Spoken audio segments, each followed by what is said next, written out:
नमस्कार दोस्तों, कैसे हैं आप सब। उम्मीद करता हूं सभी लोग अच्छे। जैसा कि आप सभी लोग जानते हैं, हम लोग भारतीय संविधान एवं राज्य व्यवस्था की क्लास कंप्लीट कर रहे हैं, जिसके अंतर्गत अभी तक हम लोगों ने कुछ मुख्य टॉपिक जैसे संविधान सभा, उसके बाद प्रस्तावना, संविधान के महत्वपूर्ण स्रोत या उपबंध, भारतीय संविधान के भाग 1, भाग 2 और भाग 3 जिसके अंतर्गत मूल अधिकारों का अध्ययन किया। हम लोग हर टॉपिक के बाद उससे रिलेटेड प्रीवियस ईयर एग्जाम में जितने भी क्वेश्चन आए हैं उन क्वेश्चन को कवर करते हैं। तो आज हमने मूल अधिकारों के तहत अभी तक जितने भी प्रीवियस ईयर एग्जाम में क्वेश्चन पूछे गए हैं उनको कवर कर रहे हैं। इससे पहले मूल अधिकारों की टोटल थ्योरी डिटेल में हम लोगों ने लगभग 2.5-3 घंटे की क्लास जो है वो कंप्लीट कर ली है। मूल अधिकारों के अंतर्गत हम लोगों ने एक एक मूल अधिकार, जिसमें महत्वपूर्ण जैसे 15(1), 15(2), 15(3), 15(4), 15(5), 15(6) का अध्ययन किया। ऐसे ही 16 का डिटेल में अध्ययन किया। आर्टिकल 13 का डिटेल में अध्ययन किया, जिसके तहत शंकरी प्रसाद बनाम भारत संघ, सज्जन सिंह बनाम, उसके बाद गोलकनाथ का मामला, 24वां संविधान संशोधन, 368(4), 368(5), केशवानंद भारती और मिनर्वा मिल से संबंधित बात जो है आर्टिकल 13 से, उनका अध्ययन हम लोगों ने किया। आज हम अध्ययन करने वाले हैं मूल अधिकारों के अंतर्गत जो प्रीवियस ईयर एग्जाम में क्वेश्चन पूछे जाते हैं उनको। बात करें पहले क्वेश्चन की, तो क्वेश्चन हमारा हो जाएगा मूल अधिकार के संविधान के किस भाग में वर्णन है। मूल अधिकारों का वर्णन जो है वो संविधान के किस भाग में वर्णित है, तो भारतीय संविधान के भाग 3 में, और अनुच्छेद अगर बात करें तो अनुच्छेद कितना, अनुच्छेद 12 से लेके 35 तक। अनुच्छेद 12 से 35 तक भाग 3 में मूल अधिकारों का वर्णन। और टोटल कितने प्रकार के मूल अधिकार प्रारंभ में जो थे, वो मूल अधिकारों की संख्या कितनी थी, तो प्रारंभ में 7 प्रकार के मूल अधिकार थे। वर्तमान की स्थिति जो है वो कितने प्रकार के मूल अधिकार हैं, तो वर्तमान में 6 प्रकार के मूल अधिकार हैं। क्योंकि एक मूल अधिकार जो संपत्ति का अधिकार था, संपत्ति का, वर्तमान में इसे क्या कर दिया गया, 44वें संविधान संशोधन 1978 में संपत्ति के मूल अधिकार को मूल अधिकार की श्रेणी से हटा के विधिक या कानूनी अधिकार के रूप में रखा गया। और कहां पे, तो अनुच्छेद 300 के का में भाग 12 में। तो पहला क्वेश्चन हमारा हो गया कि मौलिक अधिकारों, मौलिक अधिकार संविधान की किस भाग में वर्णित है, तो भाग 3 में, अनुच्छेद 12 से 35 तक। नेक्स्ट क्वेश्चन देखेंगे, संविधान के, भारत के संविधान का भाग 3 किससे संबंधित है, तो मूल अधिकारों से संबंधित है, मूल अधिकारों से संबंधित है। और इन्हीं मूल अधिकारों की अगर हम बात करें तो ये इनका प्रावधान कहां है, तो भाग 3 और अनुच्छेद 12 से लेकर 35 तक। मूल अधिकार को सर्वप्रथम किस देश में संवैधानिक मान्यता प्रदान की गई, तो सर्वप्रथम मूल अधिकारों की अगर बात करें तो वो कहां, तो संयुक्त राज्य अमेरिका में। और भारतीय जो मूल अधिकार का उपबंध भारतीय संविधान में किया गया वो कहां से लिया गया है, तो वो भी आपका कहां हो जाएगा, यूएस से, यानी कि संयुक्त राज्य अमेरिका से। जो भारत में मूल अधिकार है भारतीय संविधान में, वो कहां से उपबंधित है, तो संयुक्त राज्य अमेरिका से उपबंधित है। ये भी आप ध्यान रखेंगे। अनुच्छेद 12 से 35 कितने प्रकार के, तो टोटल 6 प्रकार के, वर्तमान में, प्रारंभ में ये 7 प्रकार के थे। नेक्स्ट क्वेश्चन हमारा हो जाएगा, भारतीय नागरिकों के मौलिक अधिकारों का वर्णन किसमें है, तो भारतीय संविधान के अनुच्छेद 12 से लेकर 35 तक।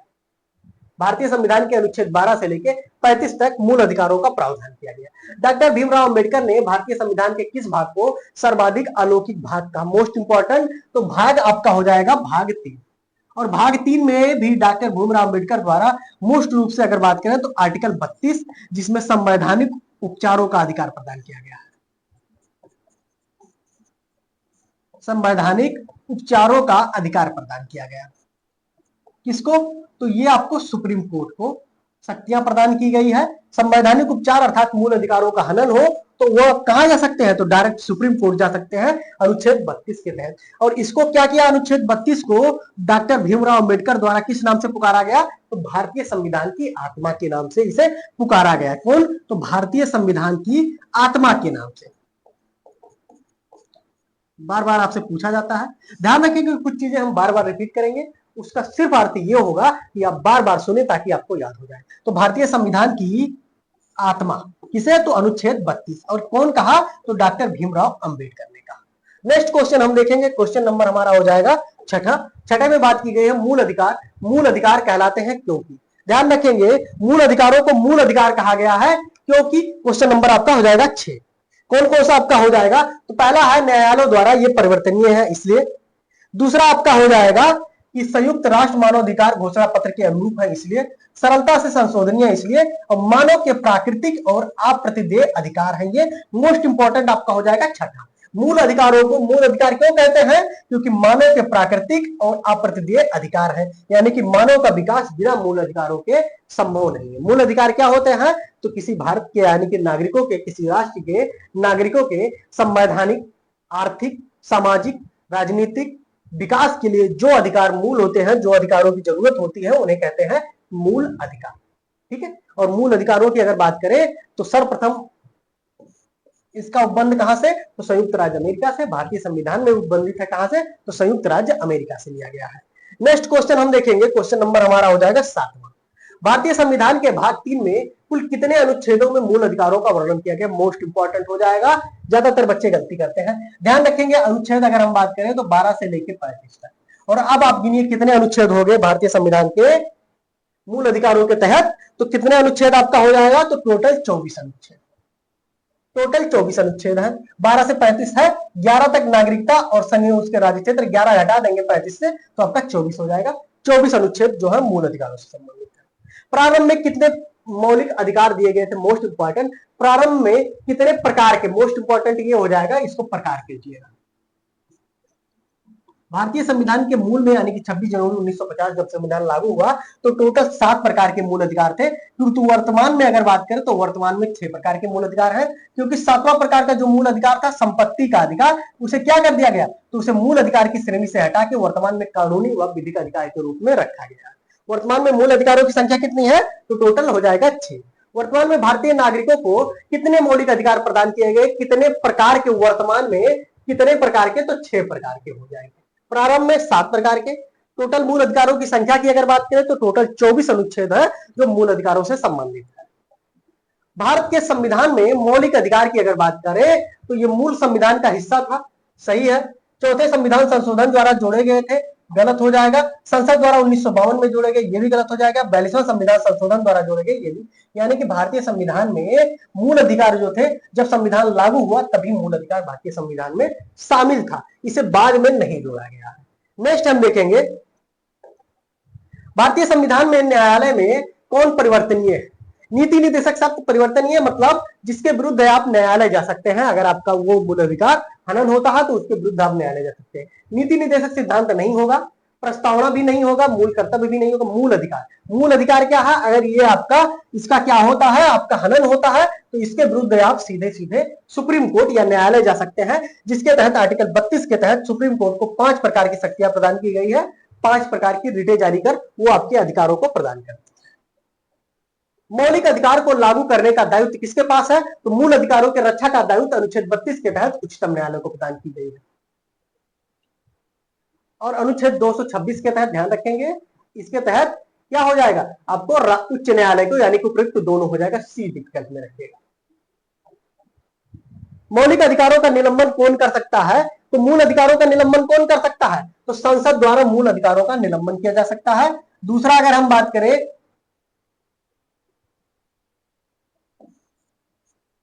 ये आपका गलत हो जाएगा, सॉरी। मूल अधिकारों के निलंबन से संबंधित कानून बनाने की शक्ति जो है वो संसद को होगी। और मूल अधिकारों के निलंबन तो वो आपका हो जाएगा अनुच्छेद 358 और 359। 2 अनुच्छेदों के तहत राष्ट्रपति को मूल अधिकारों आपातकालीन स्थिति में मूल अधिकारों के निलंबन की शक्ति प्रदान की गई।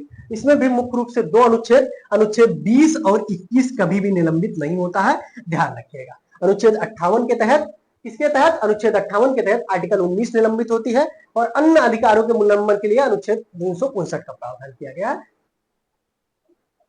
मौलिक अधिकारों के बारे में सुनवाई करने का अधिकार निम्न में से किसे प्रदान किया गया है? तो सर्वोच्च न्यायालय। मौलिक अधिकारों के बारे में सुनवाई करने का अधिकार तो आप सर्वोच्च न्यायालय चूज कीजिएगा, ठीक है। अगर विकल्प इनमें से एक से अधिक होता तो आपका उच्च न्यायालय भी हो सकता था। संविधान में उद्घोषित मौलिक अधिकारों में संशोधन किया जा सकता है, कैसे? तो ध्यान रखेंगे, मौलिक अधिकारों में संशोधन किया जा सकता है किसके द्वारा? संसद द्वारा संशोधन किया जाएगा। और अगर मूल ढांचे में कोई प्रभावित किया गया, मूल ढांचे को परिवर्तित किया गया तो उसमें आर्टिकल 13 के तहत क्या किया जा सकता है? सर्वोच्च न्यायालय उसकी समीक्षा कर सकती है या न्यायिक पुनर्विलोकन कर सकती है। भारतीय नागरिकों को प्रदान किए गए मूल अधिकारों को क्या किया जा सकता है? निलंबित नहीं किया जा सकता है, निलंबित किया जा सकता है, किसी भी परिस्थिति में निलंबित नहीं किया जा सकता है। ऊपर निर्दिष्ट कुछ भी सही नहीं है। ध्यान रखेंगे, पहले का निलंबित किया जा सकता है, ठीक है। किसी विशेष स्थिति में मूल अधिकारों को क्या किया जा सकता है, नागरिकों प्रदान मूल अधिकारों को निलंबित किया जा सकता है। जैसे आपात स्थिति के दौरान मूल अधिकारों का क्या होता है, तो निलंबन किया जा सकता है। नेक्स्ट हम देखेंगे, निम्नलिखित में से कौन से मामले उच्च न्यायालय तथा उच्चतम न्यायालय की अधिकारिता में आते हैं। तो केंद्र व राज्यों के बीच विवाद, ये आपका उच्च न्यायालय के अंतर्गत नहीं आएगा, केवल उच्चतम न्यायालय के अंतर्गत आएगा। राज्यों के परिसर विवाद, मूल अधिकारों का परिवर्तन और संविधान के उल्लंघन पर संरक्षण। ध्यान रखेंगे, संविधान के उल्लंघन अनुच्छेद यानी कि क्वेश्चन नंबर आपका हो जाएगा 17। 17 में बात की गई है आपका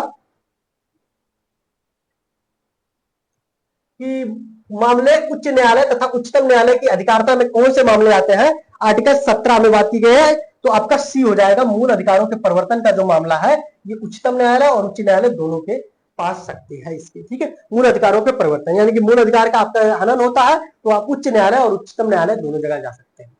भारतीय संविधान के अंतर्गत मूल अधिकारों का संरक्षण कौन होता है। मूल अधिकारों का संरक्षक भारतीय संविधान के अंतर्गत कौन होती है, तो न्यायपालिका होती है। आर्टिकल 32 के तहत न्यायपालिका को मूल अधिकारों के संरक्षक के रूप में चुना गया है। इसी कारण आर्टिकल 32 को डॉक्टर भीमराव अम्बेडकर द्वारा भारतीय संविधान की आत्मा के रूप में स्वीकार किया गया। नेक्स्ट हम देखेंगे, मौलिक अधिकारों के निलंबन का आदेश कौन दे सकता है, तो राष्ट्रपति द्वारा दिया जा सकता है। और किस किस अनुच्छेद 358 और 359 के तहत ये निलंबन का आदेश कर सकता है, आपात की स्थिति में। मूल अधिकार पर आवश्यक प्रतिबंध लगाने का अधिकार किसके पास है, तो राष्ट्रपति के पास है। मौलिक अधिकारों का प्रमुख उद्देश्य क्या है, ध्यान रखेंगे, मूल अधिकारों का प्रमुख उद्देश्य क्या है, तो समाज की समाजवादी ढांचे को बढ़ावा देना, व्यक्तिगत स्वतंत्रता को सुनिश्चित करना, न्यायपालिका की स्वतंत्रता को सुनिश्चित करना। तो इसमें से हो जाएगा उपयुक्त सभी को सुनिश्चित करना मूल अधिकारों का प्रमुख उद्देश्य है। मूल अधिकारों का प्रमुख उद्देश्य क्या है, तो समाज के समाजवादी ढांचे को बढ़ावा मिले, व्यक्तिगत स्वतंत्रता को प्रदान किया जा सके और न्यायपालिका को स्वतंत्रता को सुनिश्चित किया जा सके। मूल अधिकारों को परिवर्तित करने की शक्ति किसके पास है, तो आपका उच्चतम एवं उच्च न्यायालय दोनों हो जाएगा। उच्चतम एवं उच्च न्यायालय आपका दोनों हो जाएगा। नेक्स्ट हम देखेंगे, भारतीय संविधान में प्रदत्त मूलभूत अधिकारों को निलंबित करने वाली सत्ता कौन सी है, तो वो आपका कौन सी हो जाएगी, तो राष्ट्रपति के द्वारा निलंबित किया जा सकता है। और मैंने आप सभी लोगों को बताया आर्टिकल 358 और आर्टिकल 359। अगला क्वेश्चन हम देखेंगे, भारत के मौलिक अधिकारों के संबंध में निम्न वक्तव्यों पर विचार करना है। या राज्यकृत विरुद्ध एक गारंटी है, पहला आपका सही हो जाएगा। मौलिक अधिकार क्या है, तो जब मैं आपको मौलिक अधिकार पढ़ा रहा था आर्टिकल 12 के तहत राज्य की परिभाषा बता रहा था, तब मैं बताया मूल अधिकार किसके विरुद्ध है, तो राज्य के विरुद्ध है। तो आपका पहला सही हो जाएगा। यह संविधान के भाग 3 में वर्णित है, तो सभी लोग जानते हैं भारतीय संविधान के भाग 3 में अनुच्छेद 12 से लेकर 35 तक किसका वर्णन किया गया है, तो मूल अधिकारों का वर्णन। टोटल कितने आर्टिकल, तो टोटल 24 आर्टिकल। कितने प्रकार के, तो वर्तमान में 6 प्रकार के, प्रारंभ में 7 प्रकार थे। ये सामाजिक, आर्थिक, राजनीतिक न्याय को सुनिश्चित करते हैं मूल अधिकार, तीसरा हो जाएगा। और यह यूएसए में अधिकारों के बिल की भांति नहीं है। मोस्ट इंपॉर्टेंट आपका हो जाएगा क्वेश्चन नंबर 24। और क्वेश्चन नंबर 24 में ध्यान रखेंगे आपका क्या हो जाएगा, तो इसमें आपका हो जाएगा या राज्यकृत विरुद्ध एक गारंटी है, पहला हो जाएगा। या संविधान के भाग 3 में वर्णित है, दूसरा सही है। सामाजिक, आर्थिक, राजनीतिक न्याय को सुनिश्चित करती है, ये भी। और यूएससी में मूल अधिकारों के विरुद्ध बिल की भांति नहीं है, ये आपका गलत हो जाएगा, यानी कि पहला, दूसरा, तीसरा आपका सही हो जाएगा। अगला क्वेश्चन हम देखेंगे, समानता का अधिकार भारतीय संविधान के किन 5 अनुच्छेदों में दिया गया है। मोस्ट इंपॉर्टेंट, भारतीय संविधान में अगर बात करें अधिकारों के प्रकार, पहला आप एक क्वेश्चन आप डिटेल में देखिए, उसके बाद आपका 5-7 क्वेश्चन आराम से बन जाएगा। अधिकारों के प्रकार की अगर बात करें तो कितने प्रकार की बात की गई है, तो टोटल 7 प्रकार के प्रारंभ में थे, वर्तमान में 6 है। कौन कौन सा, तो पहला आपका हो जाएगा समानता का अधिकार। समानता का अधिकार, और इसके तहत अगर बात करें तो मुख्य रूप से 5 अनुच्छेद, अनुच्छेद 14 से लेकर 18 तक आते हैं। आपका पहला क्वेश्चन मिल गया 14 से 18 तक। दूसरा आपका हो जाएगा स्वतंत्रता का अधिकार, अभिव्यक्ति व अन्य स्वतंत्रता का अधिकार हो जाएगा। और ये बात करें तो अनुच्छेद 19 से लेकर 22 तक है। तीसरा आपका बात करें तो शोषण के विरुद्ध अधिकार हो जाएगा।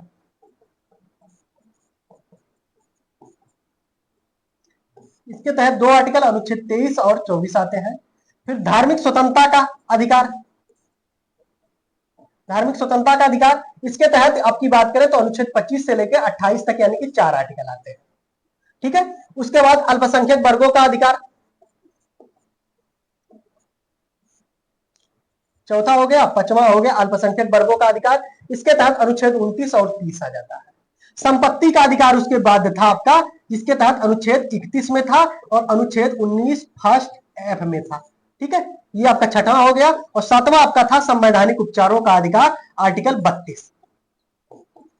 संवैधानिक उपचारों का अधिकार आर्टिकल 32। इसमें वर्तमान में जो संपत्ति का अधिकार आर्टिकल 31 में और 19 फर्स्ट एफ में था, इसे समाप्त कर दिया गया और मूलधन अधिकारियों की संख्या जो है टोटल 6 प्रकार की वर्तमान में स्थिति है। ठीक है, तो अभी इससे रिलेटेड और क्वेश्चन जो है वो आपको बन जाएगा, उसमें हमें अब डिटेल नहीं करना होगा। भारतीय संविधान में निम्नलिखित में से अनुच्छेदों में से कौन विधायन सत्ता पर पूर्ण नियंत्रण लगाता है? विधायन सत्ता पर पूर्ण नियंत्रण कौन सा अनुच्छेद लगाता है?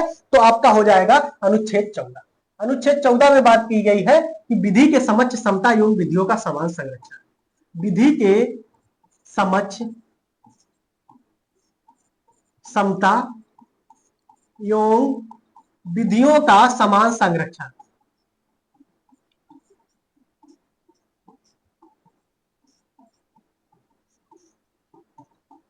अर्थात विधि के समक्ष समता का अर्थ होता है कि विधि के सामने सभी लोग समान हैं।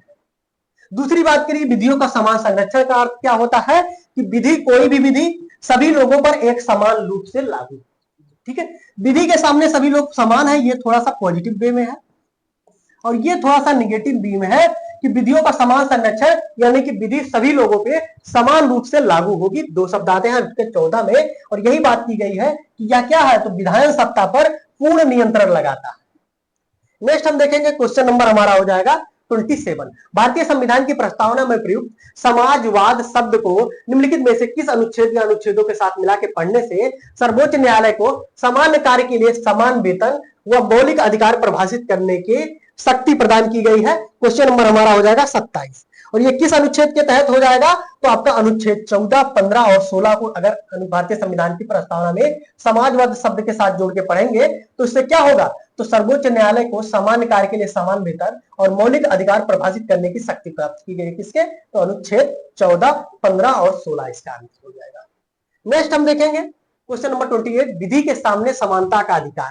विधि के सामने समानता का अधिकार जो है वो क्या है, तो नागरिक अधिकार है, आर्थिक अधिकार है, सामाजिक अधिकार है और राजनीतिक अधिकार है। तो क्या हो जाएगा, तो आपका नागरिक अधिकार हो जाएगा। आर्टिकल किसके सामने है, तो आर्टिकल 14 से संबंधित है। अगला हमारा हो जाएगा क्वेश्चन नंबर हमारा 29, भारतीय संविधान का कौन सा अनुच्छेद छुआछूत उन्मूलन से संबंधित है? तो भारतीय संविधान के अनुच्छेद में अस्पृश्यता का उन्मूलन की बात की गई है। किसकी? तो अस्पृश्यता के उन्मूलन की बात की गई है अनुच्छेद 17 में। अनुच्छेद 18 में अगर बात करें तो इसमें किसकी बात की गई, तो उपाधियों का अंत।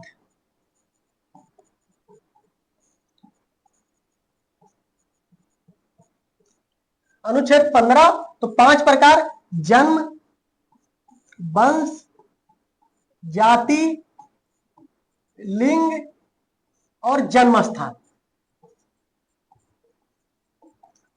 जन्म स्थान, जन्म, वंश, जाति, लिंग और जन्म स्थान, इन 5 आधारों पे भेदभाव से मना करने की बात की गई है अनुच्छेद 15 में। अनुच्छेद 18 में उपाधियों का अंत की बात की गई, अनुच्छेद 17 में अप्रसिद्धता का उन्मूलन और अनुच्छेद 14 जैसा मैंने कि आप सभी लोगों को बताया क्या हो जाएगा, विधि के समक्ष समता एवं विधियों के समान संरक्षण से संबंधित है अनुच्छेद 14। नेक्स्ट हम देखेंगे अगला क्वेश्चन हमारा आ जाएगा क्वेश्चन नंबर 30, निम्नलिखित में से भारतीय संविधान के कौन से अनुच्छेद में किसी भी रूप में अस्पृश्यता का निषेध के लिए प्रावधान है? तो अनुच्छेद 17 डिटेल दे चुके हैं। अनुच्छेद 19 की अगर बात करें तो विचार एवं अभिव्यक्ति की स्वतंत्रता से संबंधित है। इसके तहत अगर टोटल बात करें तो टोटल 6 प्रकार के मूल अधिकारों की बात की गई है अनुच्छेद 19। और 19 में भी नहीं, 19 फर्स्ट में बात की गई है 6 प्रकार के मूल अधिकारों। 19 फर्स्ट में कितने, तो इसके 6 प्रकार हैं मूल अधिकारों के। 19 अगर सेकंड अगर बात करें तो मूल अधिकारों पर युक्ति प्रतिबंध की बात की गई है। समानता का अधिकार भारतीयों के लिए सुनिश्चित करता है, तो समानता का अधिकार 14 से 18 तक है। कौन से, तो धार्मिक समानता, आर्थिक समानता, सामाजिक समानता, उपयुक्त सभी। इसमें कौन सा हो जाएगा, तो क्वेश्चन नंबर 31 हो जाएगा और आपका डी सही हो जाएगा। समानता का अधिकार की बात करें तो भारतीय संविधान में कौन से, तो धार्मिक समानता, आर्थिक समानता और सामाजिक समानता, तीनों प्रकार के अधिकारों की बात की गई है। भारतीय संविधान के किस अनुच्छेद के प्रावधानों के अंतर्गत भारत सरकार द्वारा भारत रत्न, पद्म विभूषण आदि के अलंकरण प्रदान किए जाते हैं? तो ध्यान रखेंगे आपात यानी कि अनुच्छेद 18। इसमें उपाधियों के अंत की बात की गई, उपाधियों के अंत की बात की गई कि कोई उपाधि राज्य किसी को कोई उपाधि प्रदान नहीं की जा सकती है। किंतु बाद में इसमें क्या किया गया, तो कुछ प्रकार के यानी कि भारत रत्न, पद्म भूषण, पद्म विभूषण को इसमें छूट दी गई कि ये उपाधि ना हो कि ये क्या है, ये पुरस्कार है। तो आर्टिकल 18 से संबंधित हो जाएगा। आर्टिकल 21 की बात करें तो जीवन का अधिकार, इसी प्राणियों में दैहिक स्वतंत्रता। 23 में क्या करें, तो बेगार, बलात्सरम और मानव व्यापार यानी कि दुर्व्यापार किससे संबंधित है, तो ये आपका आर्टिकल 23 से संबंधित। 15 तो मैंने बताया 5 कौन से, जन्म, वंश, लिंग, जन्म स्थान और जाति, 5 आधारों पर भेदभाव से मना करता है अनुच्छेद 15। 1995 में पारित अस्पृश्यता अपराध अधिनियम को वर्तमान में किस नाम से जाना जाता है, तो भारतीय सिविल अधिकार, किससे हो जाएगा, तो सिविल अधिकार संरक्षण अधिनियम 1955। सिविल अधिकार संरक्षण अधिनियम 1955 के नाम से जाना जाता है। कौन से, तो 1995 में पारित अस्पृश्यता अपराध अधिनियम को किसके नाम से जाना जाता है, तो सिविल अधिकार संरक्षण अधिनियम 1955 के नाम से। धर्म आदि के आधार पर विभेद का प्रतिषेध भारत के संविधान का अनुच्छेद 15 मूल अधिकार है, जिसे किसके अधीन वर्गीकृत किया गया है, धर्म की स्वतंत्रता। ध्यान रखेंगे ये समानता के अधिकार, समानता का अधिकार के तहत कितने प्रकार के, तो अनुच्छेद 14 से लेके 18 तक के जो अनुच्छेद है वो किसके विरुद्ध आते हैं, किसके उसमें, तो समानता के अधिकार में आते हैं। और इसी में आपका आएगा अनुच्छेद 15, 14 से 18 के बीच में अनुच्छेद 15 आ जाएगा। धर्म की स्वतंत्रता की बात करें तो अनुच्छेद 25 से लेके 28 तक। शोषण के विरुद्ध अनुच्छेद 23, 24। सांस्कृतिक तो अनुच्छेद 29 और 30। और समानता का अधिकार अनुच्छेद 14 से 18, तो 15 इसी में शामिल है, तो आपका डी विकल्प सही हो जाएगा। नेक्स्ट हम देखेंगे निम्नलिखित अनुच्छेदों में से कौन भिन्न वर्ग में आता है। ध्यान रखेंगे अनुच्छेद 14 से लेके 18 तक जो है वो समानता के अधिकार के अंतर्गत आता है, किंतु 19 अलग है, ये किसके विरुद्ध आता है, तो अभिव्यक्ति, ये विचार योग अभिव्यक्ति की स्वतंत्रता के अंतर्गत आता है, यानी कि विचार योग अभिव्यक्ति 19, आर्टिकल 19 ये अलग हो जाएगा। भारतीय संविधान में निम्नलिखित भारतीय सर्वोच्च न्यायालय को समान कार्य के लिए समान वेतन का मौलिक अधिकार नियमन करने हेतु सक्षम बनाया गया है, किस अनुच्छेद के तहत। तो ध्यान रखेंगे संविधान की प्रस्तावना में प्रयुक्त समाजवादी, एक को संविधान के अनुच्छेद 14 के साथ मिला के, एक को संविधान के अनुच्छेद 16 के साथ मिला के, तो इसमें आपका डी सही हो जाएगा। सामान्य कार्य के लिए सामान्य वेतन, सामान्य वेतन और किसके लिए, तो सामान्य कार्य के लिए समान वेतन मौलिक अधिकार निमित्त किससे होती है, तो एक यानी कि प्रस्तावना में प्रयुक्त समाजवादी शब्द, बी यानी कि ए के साथ प्रयुक्त 14 अनुच्छेद 14 को पढ़ के, और यानी कि बी और सी यानी कि ए के साथ अनुच्छेद 16 को, तीनों को पढ़ा जाएगा, तो क्या प्राप्त होगा, तो समान कार्य के लिए समान वेतन का मौलिक अधिकार प्राप्त होगा। नेक्स्ट हम देखेंगे क्वेश्चन नंबर हमारा 37। चेन्नई राज्य बनाम चंपकन दोराई राजन मुकदमे में भारतीय सर्वोच्च न्यायालय के निर्णय के परिणाम स्वरूप निम्नलिखित में से किसे मौलिक अधिकारों को संशोधित किया गया, तो विधि के समक्ष समता। ये चेन्नई राज्य बनाम चंपकन दोराई राजन का जो मामला था ये किससे संबंधित था, तो पहला तो आप ध्यान रखेंगे आरक्षण से संबंधित था, आरक्षण से संबंधित था। और विचार एवं अभिव्यक्ति की स्वतंत्रता 19 से संबंधित नहीं है। अस्पृश्यता के विरुद्ध अधिकार ये भी नहीं संबंधित है। विधि के समक्ष समता एवं विधियों के समान संरक्षण आर्टिकल 14 हो जाएगा। क्वेश्चन नंबर आपका 37 हो जाएगा। और ये किससे संबंधित है, तो आपका भेदभाव के विरुद्ध अधिकार से संबंधित है, और वो भी किसमें, तो यानी कि चंपकन दोराई राजन बनाम कहां से, चेन्नई राज्य, यानी कि आरक्षण यानी भेदभाव आरक्षण से संबंधित है। और इसमें भी आर्टिकल 15 अगर आप रखेंगे तो विशेष रूप से ज्यादा इंपॉर्टेंट होगा। ठीक है, आर्टिकल 15 होगा तो उसको चूज कीजिएगा। 5 आधारों पर भेदभाव के विरुद्ध वो अधिकार प्रदान किया गया आरक्षण का, इसीलिए डायरेक्ट इसमें दे दिया भेदभाव। 5 आधार कौन कौन से, तो जन्म, वंश, लिंग, जन्म स्थान और जाति, इन 5 आधारों पे भेदभाव नहीं किया जाएगा। इसमें तो ये मामला आया चेन्नई बनाम यानी कि चंपकन दोराई राजन बनाम चेन्नई राज्य का मामला आया। भारत में समाचार पत्रों की स्वतंत्रता की अगर बात करें तो किसमें किया गया है, तो संविधान के अनुच्छेद 361 का के उपबंधों में प्रत्याभूत है। ध्यान रखेंगे भारत के समाचार पत्रों की स्वतंत्रता यानी कि 38 की अगर बात करें तो ये किसमें है, तो संविधान के अनुच्छेद 19 फर्स्ट का में विशेष रूप में उपबंधित है। और मीडिया को विशेष प्रावधान किया गया है 368 का। 2 चीजें ध्यान रखेंगे, समाचार पत्र जब पूछा जाए तो 19 फर्स्ट का विचार एवं अभिव्यक्ति की स्वतंत्रता के तहत शामिल है, और मीडिया को लिए विशेष प्रावधान किया गया है अनुच्छेद 361 का में प्रदान किया गया मीडिया के लिए। ठीक है, दोनों याद रखिएगा, दोनों इंपॉर्टेंट है। अगला हम देखेंगे, भारत का संविधान अस्पष्टता प्रेस की आजादी की व्यवस्था नहीं करता, किंतु यह आजादी अंतर्निहित है किस अनुच्छेद में? तो 19 फर्स्ट ए में, 19 फर्स्ट आ में। स्वतंत्रता के मूल अधिकारों से संबंधित संविधान के अनुच्छेद 19 के अंतर्गत कितने प्रकार की स्वतंत्रताएं प्रत्याभूत है? तो टोटल 6 प्रकार की वर्तमान में है। प्रारंभ में 7 प्रकार था, किंतु मौलिक यानी कि संपत्ति के अधिकार को समाप्त कर दिया गया, वर्तमान में 6 प्रकार। स्वतंत्रता का अधिकार संविधान के किस अनुच्छेद में? तो अनुच्छेद 19 से 22 तक जो है वो स्वतंत्रता। 14 से 18 समानता, 23-24 आपका हो जाएगा क्या? शोषण के विरुद्ध, और 25 से 30, 25 से 28 अगर होता, ये 28 अगर करेंगे तो ये आपका धार्मिक स्वतंत्रता आ जाएगा। ठीक है, 25 से 30 गलत हो जाएगा। अनुच्छेद 19 में वर्णित स्वतंत्रताएं निम्नलिखित में से किसको प्राप्त है? तो भारत के निवासियों को, केवल भारतीय नागरिकों को। ध्यान रखेंगे, भारत के नागरिकों को 5 मूल अधिकार जो है वो केवल भारत के नागरिकों को प्राप्त है। कौन सी? तो अनुच्छेद 14, अनुच्छेद 15, अनुच्छेद 19, 29 और 30। क्वेश्चन पूछा गया आपसे कौन कौन से मूल अधिकार केवल भारतीय नागरिकों को प्राप्त है? तो अनुच्छेद 14, 15, 19, 29 और 30। इसमें क्या? तो भारतीय नागरिकों को प्राप्त अनुच्छेद 19 जो है केवल भारतीय नागरिक जिनके पास भारत की नागरिकता है केवल उनको प्राप्त किया गया। भारतीय संविधान का अनुच्छेद 21 प्रदान करता है निम्नलिखित में से क्या? केवल कार्यपालिका के विरुद्ध, न्यायपालिका के विरुद्ध, केवल विधायिका के विरुद्ध, कार्यपालिका तथा विधायिका दोनों के विरुद्ध। ध्यान रखेंगे, अनुच्छेद क्वेश्चन नंबर हमारा हो जाएगा 43, और 43 में बात की गई है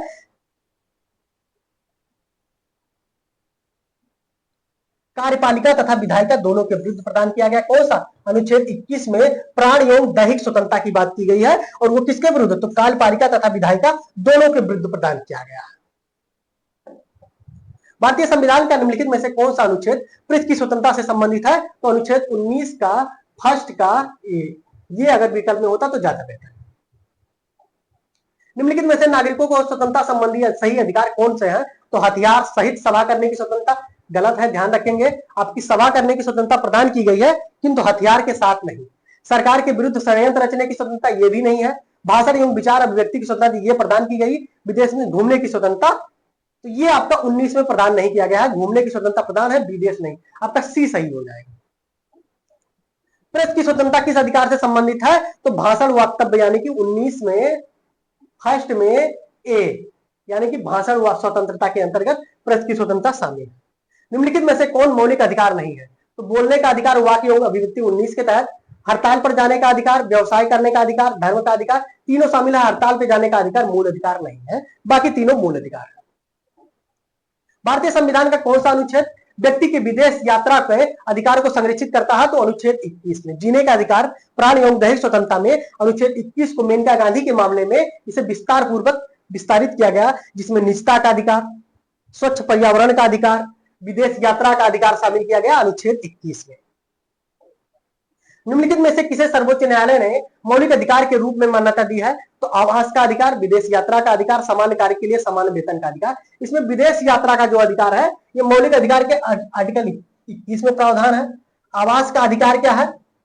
ये आपको प्रदान नहीं किया गया है। और सामान्य कार्य के लिए समान वेतन, ये 2-3 अनुच्छेदों, अनुच्छेद 14, अनुच्छेद 16 और भारतीय संविधान की प्रस्तावना तीनों मिला के पढ़ेंगे तो आपको मिल सकता है ये अनुच्छेद। इसमें से अगर मुख्य रूप से चुने तो सबसे ज्यादा इंपॉर्टेंट आर्टिकल यानी कि 2 हो जाएगा। ऐसे चूज कर सकते हैं तीनों, अगर विकल्प में तीनों दिया होगा तो तीनों। आवास का अधिकार 21 के तहत, विदेश यात्रा 21 के तहत, समान कार्य के लिए समान वेतन, तो ये प्रस्तावना में समाजवाद आर्टिकल 14 और आर्टिकल 16 तीनों को मिला के पढ़ेंगे तो आपको मिल जाएगा। भारतीय संविधान में प्रदत्त स्वतंत्रता का अधिकार के संबंध में निम्नलिखित में से कौन सा कथन सत्य नहीं है? भाषण एवं अभिव्यक्ति की स्वतंत्रता आवाज़ स्वतंत्रता है, ये गलत हो जाएगा।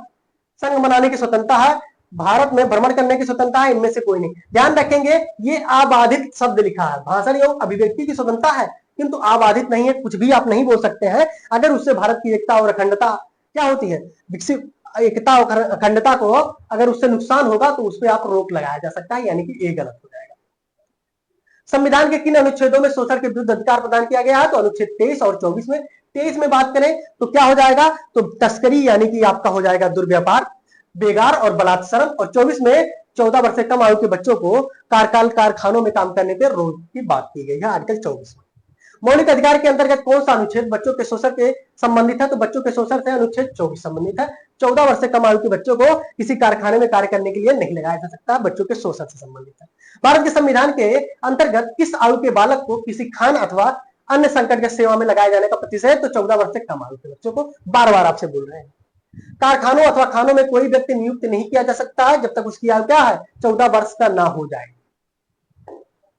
भारतीय संविधान के अनुसार किसी भी व्यक्ति को जिसे गिरफ्तार अथवा बंदी बनाया गया है सबसे नजदीकी मजिस्ट्रेट के सामने उपस्थित करना होगा।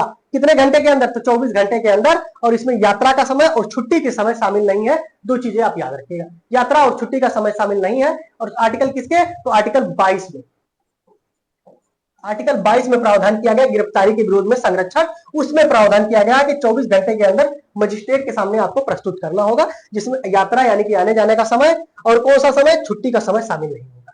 14 वर्ष से कम आयु के बहुत ही गरीब बच्चे पटाखे बनाने वाले कारखानों में काम करते हैं। इनके कारखानों में बच्चों को काम देने से किस मौलिक अधिकारों का उल्लंघन होता है? तो आपका कौन सा हो जाएगा? शोषण के विरुद्ध अधिकार आर्टिकल 24 का उल्लंघन होता है। निम्नलिखित में से किस अनुच्छेद में कहा गया कि किसी भी व्यक्ति को एक ही अपराध के लिए एक बार से अधिक अभियोजित या दंडित नहीं किया जा सकता है? तो कौन सा अनुच्छेद हो जाएगा? Question number 58। और इसमें बात करें कौन सा हो जाएगा? तो अनुच्छेद 20 यानी कि दोष सिद्धि के संबंध में संरक्षण। दोष सिद्धि के संबंध में संरक्षण की बात की गई है। किसमें? तो आर्टिकल 20 में बात की गई है, जिसमें कहा गया है कि किसी भूतपूर्व कानून के तहत आपको सजा नहीं दी जा सकती। वर्तमान में जिस समय आपने अपराध किया उस टाइम पे उस अपराध के लिए जो सजा का प्रावधान है वही सजा प्राप्त होगा। 2 बार कार्रवाई नहीं, एक ही अपराध के लिए आपको 2 बार दंड नहीं जा सकता और अपने विरुद्ध गवाही के लिए आपको बाध्य नहीं किया जा सकता। आर्टिकल 20 में प्रावधान किया गया है। भारतीय संविधान कोई अपराध किए जाने के किसी सामान्य व्यक्ति को जिसे किसी सामान्य विधि के अंतर्गत गिरफ्तार किया गया हो, निम्नलिखित में से कौन सा? तो गिरफ्तारी के कारण शीघ्रता से जानने का अधिकार है, सही है। अपनी रुचि के अनुरूप वकील से परामर्श करने और बचाव करने का अधिकार है, ये भी सही है। गिरफ्तारी के 24 घंटे के अंदर मजिस्ट्रेट के सामने प्रस्तुत, उपयुक्त सभी हो जाएगा। ध्यान रखेंगे, सामान्य विधि के विरुद्ध गिरफ्तार किया गया व्यक्ति है उसके विरुद्ध है। जैसे पोटा ओटा के तहत अगर गिरफ्तार कोई व्यक्ति है उसे ये अधिकार प्रदान नहीं किया जा सकता। धार्मिक स्वतंत्रता का अधिकार संविधान के किस अनुच्छेदों में है? तो अनुच्छेद 25 से 28 तक। धार्मिक स्वतंत्रता की अगर बात करें तो आपका 25 से 28 हो जाएगा। मोस्ट इंपॉर्टेंट 25 से 30 नहीं होगा, क्योंकि 28, 29 और 30 जो है ये अल्पसंख्यक वर्गों से संबंधित है। 25 से 28 धार्मिक स्वतंत्रता का प्रावधान किया गया है। भारतीय संविधान के अनुच्छेद 25 का संबंध किससे है? तो अनुच्छेद 25 धर्म की स्वतंत्रता से, और इसी धर्म की स्वतंत्रता के तहत प्रदान किया गया है सिखों को कृपाण धारण करने का अधिकार। धार्मिक स्वतंत्रता के अधिकार में संविधान के अंतर्गत सम्मिलित है कौन? धर्म प्रचार करने का अधिकार शामिल है, सिखों को कृपाण धारण करने का अधिकार शामिल है, राज्य के पास समाज सुधारक विधि निर्माण का अधिकार, धार्मिक निकायों के लोगों को धर्म परिवर्तन कराने का अधिकार, दोनों शामिल नहीं है। आपका पहला दूसरा आपका सही हो जाएगा। संविधान के किस अनुच्छेदों द्वारा सिखों द्वारा कृपाण धारण करना धार्मिक स्वतंत्रता का अंग? अनुच्छेद 25 में प्रावधान किया गया। ध्यान रखेंगे, अनुच्छेद 25 में अपने धर्म को मानने, आचरण करने और प्रचार करने का अधिकार है, किंतु स्टेनिस्लास बनाम मध्य प्रदेश राज्य में बात की गई है कि अनुच्छेद 25 के अंतर्गत धर्म परिवर्तन कराने का मामला यानी कि अधिकार शामिल नहीं है। संविधान द्वारा प्रदत्त धार्मिक अधिकारों पर राज्य किन आधारों पर प्रतिबंध लगा सकती है? तो स्वास्थ्य, लोक व्यवस्था, सदाचार, इन तीनों आधारों पर प्रतिबंध लगा सकती है। अगर आपको धार्मिक स्वतंत्रता जो प्रदान की गई है उसके द्वारा अगर स्वास्थ्य प्रभावित होता है लोगों का, लोक व्यवस्था प्रभावित होती है, सदाचार प्रभावित होता है, तो उसमें युक्ति प्रतिबंध लगाया जा सकता है। भारतीय संविधान के किन अनुच्छेद के अंतर्गत अल्पसंख्यकों को अपनी संस्कृति के संरक्षण और अपनी पसंद की शिक्षा संस्थान को स्थापना व संचालन का अधिकार प्रदान किया गया? तो अनुच्छेद 29 और 30 के तहत प्रदान किया गया है। नेक्स्ट हम देखेंगे, भारतीय संविधान का कौन सा अनुच्छेद अल्पसंख्यकों को अपनी मन पसंद शिक्षण संस्थान को स्थापित करने और संचालित करने का अधिकार प्रदान है? तो अनुच्छेद 30 हो जाएगा।